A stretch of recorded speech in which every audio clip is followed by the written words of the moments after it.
This is the Lone Crater YouTube. We hope this video helps. You start by getting the mesh ready and the view set.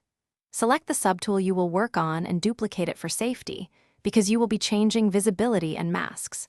Turn on polyframe or transparency to preview wire and see-through areas. This helps you judge thickness and hidden geometry.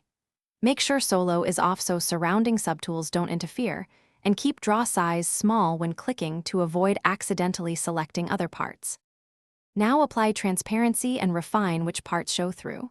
Use Tool Display Properties and click Transparent to enable mesh transparency. This reveals internal structure without altering geometry. Mask the regions you want to preserve with the Mask brush or Ctrl+Shift hide and unhide. Blur or invert masks to soften edges. If needed, create or use polygroups to isolate sections for clearer transparency control. Once done, you can adjust fill mode to preview material blending while keeping your masked areas intact.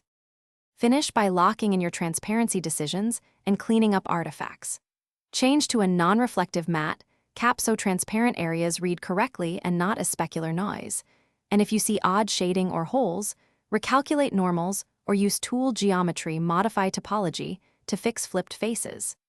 Make sure to export or turn off transparent before final renders only after confirming visibility, and keep the duplicate copy as your undo.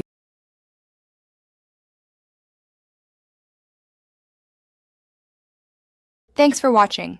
Consider subscribing if we helped you.